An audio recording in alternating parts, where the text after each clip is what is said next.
great year for McKinney North volleyball, making the playoffs, having a win in the first round against Longview Pine Tree before ultimately losing to the #2 team in the area, Waxahachie. I'm joined by McKinney North head coach Shannon Alvarado. And Coach, you're very pleased with this season overall, over 20 wins, getting into the playoffs, finishing third in your district. Couldn't be more proud of your team. No, I think our team did a great job.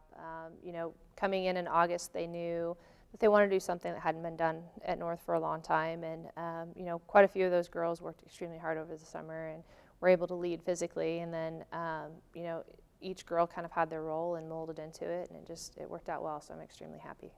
In the latter part of your district season, you had a chance possibly to pass Wiley for second in the district. Had a head-to-head match with them. Wiley was able to get the best of you. And from that point on, it's pretty much determined where you're going to be in the playoffs. There's a decent enough gap between you and fourth.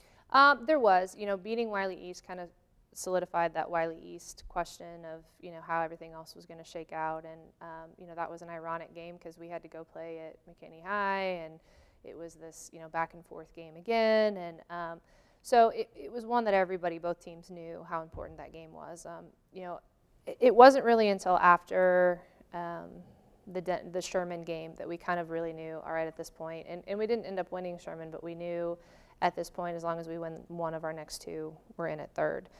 So we need to win both of them and just, get back into playing good ball. And we were able to do that, which, Sherman was kind of a wake-up call for the girls as far as, your season can end at any moment. Let's take care of business, because Sherman definitely played well that night. So.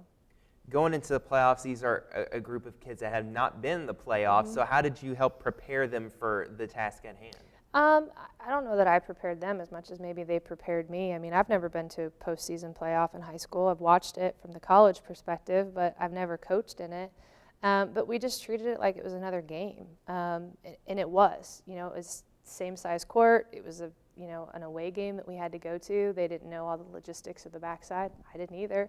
But we just focused on what we needed to do, which is ball control has always been one of our things that we focused on, and executing at the times that people were making errors and making sure that we were able to push. And we talked postseason is a game of runs. It's either runs against you or runs against another team. And if you can limit those runs and push for yourself, then you'll probably end up winning. But if those runs happen against you, the opponent's going to probably take the match, just because it's so hard in that situation to overcome the emotions and everything else that's going on.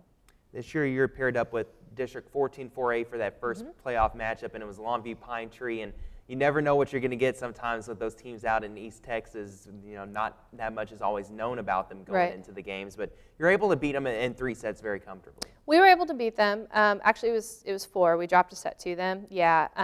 Which was a good thing, because it was that tension builder. For some reason, the third sets just weren't really nice to us the last half of the season.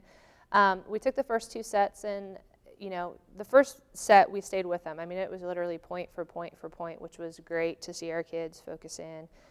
Second set, we were able to push up on them. And the third set, we pushed up on them early. They ran back on us, and then they made a run late. And so the fourth set was kind of that refocus, and you've seen what it's like to lose a set in postseason. Let's go.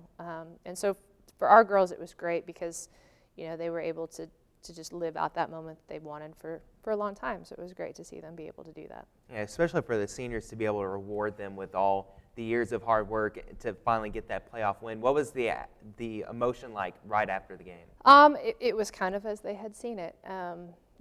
Lots of kids excited, and the coaches just letting the kids have their moment, and parents obviously very proud of their daughters, as they should have been, and the administration that had traveled. And we had a great fan section that had traveled to Emory, and it was just fun to be in that environment, and to see them just really get to bask in that glory was really enjoyable.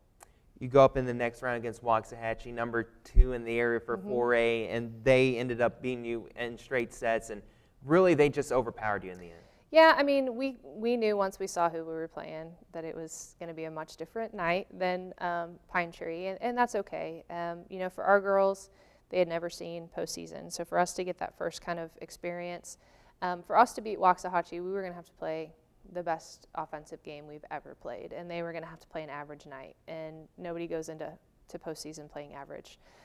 So I thought our kids played as well as they could with the situation. I mean, Waxahachie controlled the net. Whatever we tried to hit across, they put right back in a block. Ball control, we were solid. We weren't terrible. We weren't as sharp as we could have been.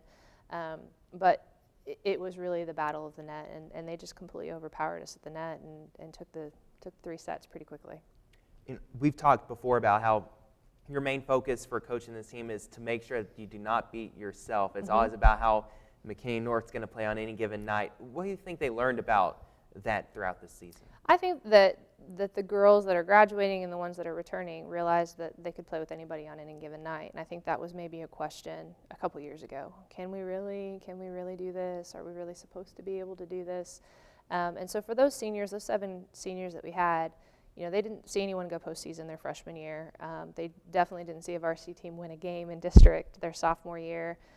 Saw a little bit of success last year. And so, for them, they really bought into everything that we were trying to do. And I think that's huge for the success that we had this year. As you mentioned, 7 seniors, you're losing a lot of talent from this year's team. So going into next season, who do you look at to be the leaders? Well, I think the junior class has to step up and understand, that this is now what we expect every year from McKinney North because it's capable, and the off season is what's really important for us. Obviously Lindsay Denny as a returning setter is going to have to do some really good things, but we've got some young setters that are coming in. Stephanie Tucker will be a junior that's a setter as well. So in the setting position, we'll have some competition, and that'll be good. Christy Carter is returning. She'll be a 4-year returning. She'll be the first one that has been with me for 4 years and knows this program and the expectations of it, and is really starting to emerge as a leader. And we have Darby McClay, who is the Defensive Player of the Year for our district, which is huge as a sophomore, to beat out some of the talent that we had. And she's going to continue to grow and challenge for those positions. And, Callie Viles was a key hitter for us on the outside towards the end of the year. And so Callie's going to have to step up and really raise her game to a whole new level for us. But we've got some great younger players that are going to challenge those juniors for their positions and, make it fun every day. Yeah, Callie has some big shoes to fill with, losing Courtney Cankle and also Melissa Nichols, who are both playing college volleyball. Courtney's going to Houston Baptist and Melissa's going to Colorado State Pueblo. Right. So two good schools that they're going to continue their volleyball careers. And how excited are you for them to do that? I'm super excited. I mean, I can remember when I came in and they were both sophomores, and I brought Mel up, and I don't know if I'm really ready, and and it's hard. It's hard to go from 9th grade ball to varsity starter, and that's what I expected her to do. And she proved that she could do that, and I think the main person that she proved it to was herself. So I'm excited for her to go play in Colorado and hear all the great things that she's doing. And Courtney had to make that hard decision that a lot of players do. She was a soccer volleyball player, and really fell in love with the sport and wanted to go play at a higher level, and was able to do that and get a scholarship to go play at Houston Baptist, and has just continued to reach her untapped potential. I mean, every time she does something, you're like, holy cow, her volleyball is not even close to being tapped into. So I'm excited to see how Houston Baptist develops her. And we're excited to see how McKinney North volleyball does next season after a great year this year. Thanks again for joining us, Coach. Thank you. McKinney North reaching the second round of the playoffs, the area round, before finally dropping out to Waxahachie. But a great year for the volleyball team, 3rd place in District 13 4A, and a playoff win for a senior class that hadn't had a playoff win yet in their tenure. It's about time to check another edition of Sports Talk off the list. We want to thank each and every coach that stopped by today to talk about their team in what was a busy episode, to say the least. With football and volleyball already in the books, basketball begins to head into the hearty part of their season schedule very soon. Next week, the girls basketball coaches will be here to break down the early season action and give a little insight into what we can expect to see from their teams this year. Until then, from all of us here at Sports Talk, I'm Tyler Sloan. Have a fantastic week.